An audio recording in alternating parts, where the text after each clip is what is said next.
শুভ সকাল, শুভ সকাল। শীতের এই সকালটা যে কি ভালো লাগে। যাই হোক, খুব একটা বেশি বাজে না, ওই বাজে হয়তো 7:30। যাই হোক, আমার কিন্তু এই সময়টা ছাদে আসতে ভীষণ ভালো লাগে।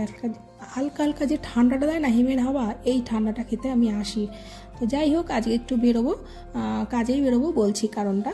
যাই হোক, সবাই কেমন আছেন? আশা করি ভালোই আছেন। শুরু করছি ভিডিওটা এখান থেকে। আর আজকে মুরগির মাংস নিয়ে এসেছে। আমি চিকেন বলি খুব কম, তবে আমার মুরগির মাংস, পাঁঠার মাংস বা কচি পাঁঠা বা খাসির মাংস বলতে আমার ভালো লাগে। যাই হোক, কি আর করা যাবে, সবাই সবার মতন, আমি আমার মতন। আর এই মাংসটাকে টুকটাক জিনিসগুলো দিয়ে, যেমন টক দই, আর হচ্ছে টক দইটা পরে দিয়ে ফেলেছিলাম, এই যা দেখাতে ভুলে গেছি, রেকর্ড করা হয়নি। আর আদা, রসুন, গোলমরিচ, লঙ্কা, এগুলো দিয়ে, আর লবণ হলুদ যেমন হয় তাই দিয়ে ম্যারিনেশন করে রেখে দিলাম। আর এটা থাকুক কিছুক্ষণ, আর ততক্ষণ আমি একটা মশলা বানাবো। পেঁয়াজ, টমেটো আর কাজু বাদাম, পোস্ত, এগুলো দিয়ে একটু হালকা সাঁতলে তারপরে এটাকে একটা মশলা টাইপের বানাবো। আর ততক্ষণে আমার ডাল হয়নি, কিন্তু বরবটি এনেছিল ওইটা, আর ওটা আলু দিয়ে ভেজেছিলাম, আর ভাত করেছিলাম, আর ডাল করব টমেটো আর ধনেপাতা দিয়ে। যাই হোক, ভাতের মধ্যেই আমি ডালের ঘটি দিয়ে সেদ্ধ দিয়ে দিয়েছিলাম। আর এইবার এই যে এটাকে সাঁতলে নিচ্ছি হালকা হালকা করে। এইবার এটাকে সুন্দর করে, ও হ্যাঁ, একটু বাটার আনা হয়েছিল, ছেলের ইচ্ছে হচ্ছে বাটার চিকেন খাবার। তো বাটার চিকেন তো আর পারি না করতে ওইভাবে, আমি আমার মতনভাবে করি, বেশ ভালো হয় খেতে, খারাপ হয় না, কিন্তু সুন্দরই হয়। যাই হোক, আর ওইদিকে ওগুলোকে ভালো করে সুন্দর করে পেস্ট করে নেবো, আর এখানে চিকেনগুলোকে ভালো করে আমার মতন করে ভেজে নেব। আর সর্ষের তেলেই করেছিলাম রান্নাটা, সাদা তেল না, আর বাটার তো আগেই দেওয়া হয়েছিল। আর এই ভাজা হয়ে গেলে যেইটুকুনি ওই ম্যারিনেশনের পরে যে মশলাটা ছিল সেইটা দিয়ে একটু হালকা কষানোর মতন করে, ওই যেই মশলাটা বানালাম কাজু আর পোস্ত, টমেটো আর পেঁয়াজে, সেইটা দিয়ে তারপরে ধীরে ধীরে করে কষাবো, কষাতে কষাতে যেটুকুনি হয় আর কি, দিয়ে ওইভাবে নামিয়ে দেবো। আর ততক্ষণে আমি ওটাও রেকর্ড করিনি, মানে এত তাড়াহুড়ো করছি আজকে যে আমি একটু ময়দা মেখে গেছিলাম। ময়দার মধ্যে সামান্য একটু লেবুর রস দিয়েছি, আর দইটা না এখানটাই সবটা দিয়ে দিয়েছিলাম, দইটা ছিলই অল্প, তাই একটু আমুল দুধ দিয়েছি, আর ওইদিকে ডিম দিয়েছিলাম, আর লবণ, হলুদ, চিনি, সামান্য একটু তেল দিয়ে ওটা মেখে রেখে দিয়েছি থাক কিছুক্ষণ, 5-6 ঘন্টা। আর এইবার আমার এদিকে মাংসটা তো প্রায় হয়েই গেল, এদিকটা কোনো রকম রান্নাবান্না করব, করার পরে খাবার দাবার বেড়ে আমি একটু বেরোবো, বেশি না, 2 ঘন্টার জন্য। সেটা হচ্ছে কি না, আগামী ডিসেম্বর মাস, স্বাভাবিক ঠান্ডা, ভবঘুরে ঠাকুমা দাদুদের জন্য কিছু ব্যবস্থা করতে যাচ্ছি। কারণ এসি গরমকালে দেওয়ার ক্ষমতা নেই, সবাই বলে আর কি, তোমরা কম্বল দাও, তোমরা এসি দিতে পারো। তো যাই হোক, ওটাকে হাসির মতনই রেখে দিই, ওটার ক্ষমতা আমাদের নেই, আর আশা করি অত ক্ষমতা আমাদের মনে হয় না হবে। আমাদের এটা ভালো লাগার কাজ, আর সেই জন্য আমরা বেরোবো কম্বলের জন্যই। আর বিশেষ করে দেখবো যে কোথায় কোন ঠাকুমা কখন আসে। তো ভাই মোটামুটিভাবে খবর নিয়েছে, এই ঠাকুমারা ওখানে থাকে, ওই দাদুরা ওখানে থাকে, আর আমাদের একটা আয়ত্তে আছেই, কারণ প্রতি মাসেই তো হচ্ছে কাজগুলো। যাই হোক, এবারে দেখি কতক্ষণ বেরোতে পারি।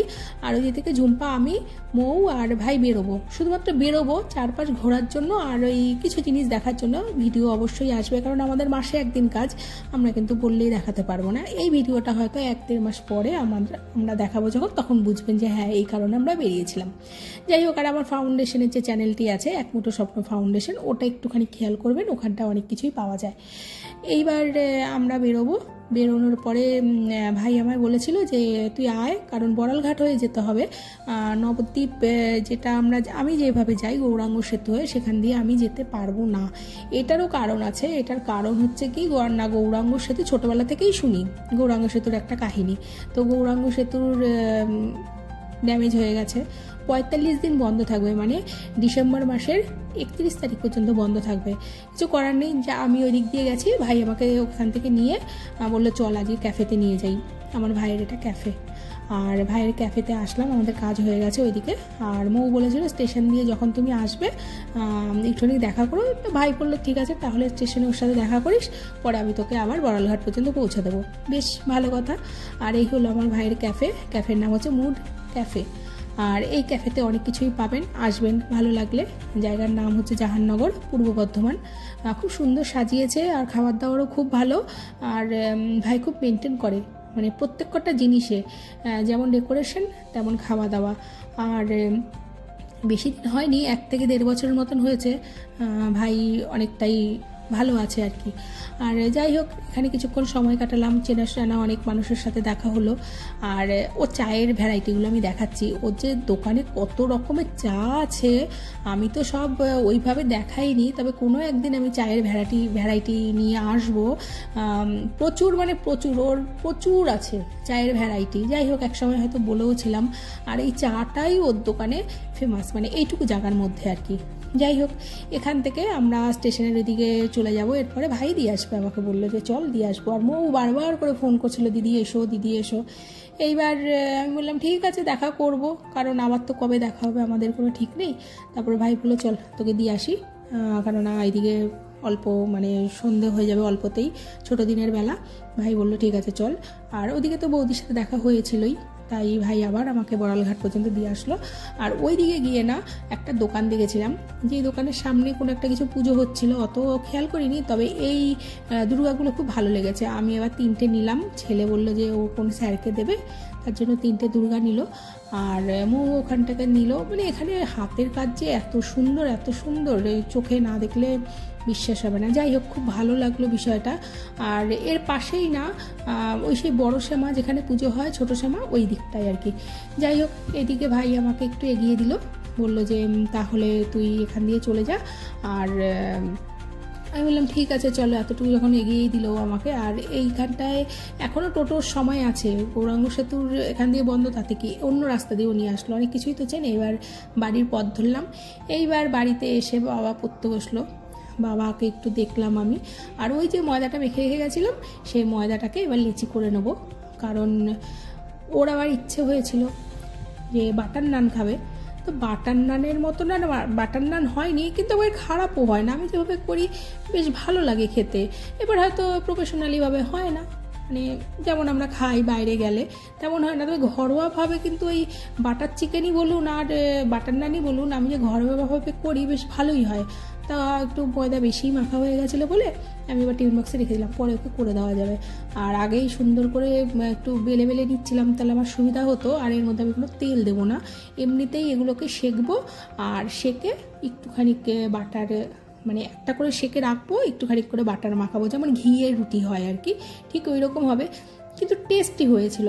আমি দেখলাম না যে আমার ওরকম কিছু ব্যবস্থা নেই বলে ওরকম হবে না এরকম হবে না। আমার কাছে এভারেজ ভালোই লাগে ঘরোয়াভাবে, এর থেকে আর ভালো কিছু আমার দ্বারা সম্ভব না। হ্যাঁ হয়তো অনেকেই পারেন, আমার তো নেই, আবার ধৈর্যও কম। আমার আবার গুণ তো নেই আমার আবার একটু ধৈর্যও কম। যাই হোক, এবার ছেলেকে খেতে দেবো, ছেলে খাবে। আর দেখা হবে অন্য একটি ভিডিওতে। ভালো লাগলে একটি লাইক করবেন, অবশ্যই সাবস্ক্রাইব কমেন্ট সব কিছু শেয়ারও করবেন। আর দেখা হবে অন্য ভিডিওতে। আর ভালো লাগুক খারাপ লাগুক, খেয়ে তো ফেলেছি, টেস্টও হয়েছে।